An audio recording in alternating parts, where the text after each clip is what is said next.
So I was called out the other day to look at a alarm going off in the middle of the night, mostly upsetting the neighbors, but it's a 2015 Ford F350. Hooked up the autel, and I can look at the alarm trigger events, which is a nice feature.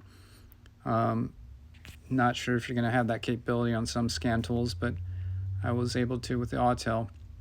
And it gives you up to 4 recent trigger events. That seems to be true of a lot of Dodges I worked on, Chrysler products. They also, if you use a factory scan tool, will give you alarm trigger event data.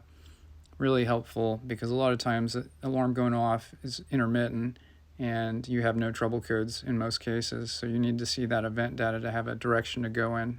At this point, it said passenger rear pretty much every time as the cause of the trigger of the alarm. Now each door has a door ajar switch, you'll see in a minute, but right now I just opened up that door and the alarm went off. And I just do that to kind of confirm that, yeah, I'm looking at the right side of the vehicle. You never know. Maybe passenger rear is, if you're a right-hand drive vehicle, it could be the driver's side. So little things like that you got to think about when working on cars that are global car companies. All right, so took the door latch apart, got to the passenger rear door ajar switch. You see there a brown piece. And one thing I always check is pin drag test. A lot of people are not testing terminal tension, and quite often that's what's going on with a lot of circuits, is that the terminal is overspread or corroded, making bad contact in a circuit, and it'll cause intermittent electrical issues on any circuit. So I always recommend doing a pin drag test. Just don't use the wrong tool. At that point, you're going to overspread it, and then you'll need a connector or terminal. So get familiar with the tool that I'm using here, and I'm checking the pin drag on this one. It's fine, and most of the time it's going to be okay, but it's just not worth throwing parts at something over a 20-cent terminal. And at this point, I've confirmed everything I can visually.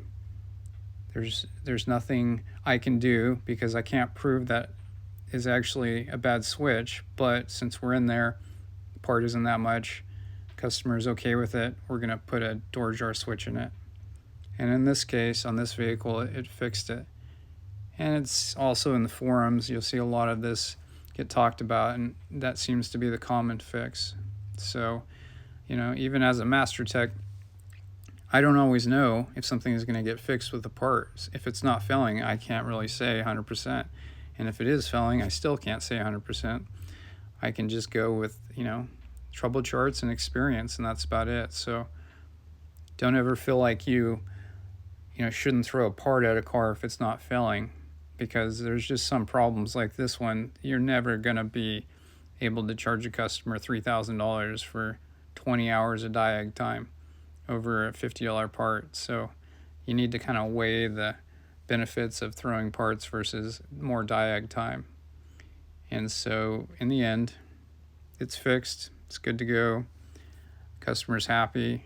There was one event where it showed the fob as a trigger event. That, it may also have a bad key fob contact.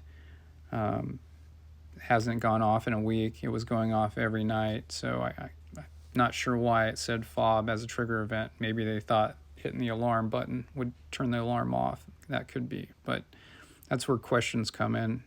Make sure you ask plenty of questions. So enjoy.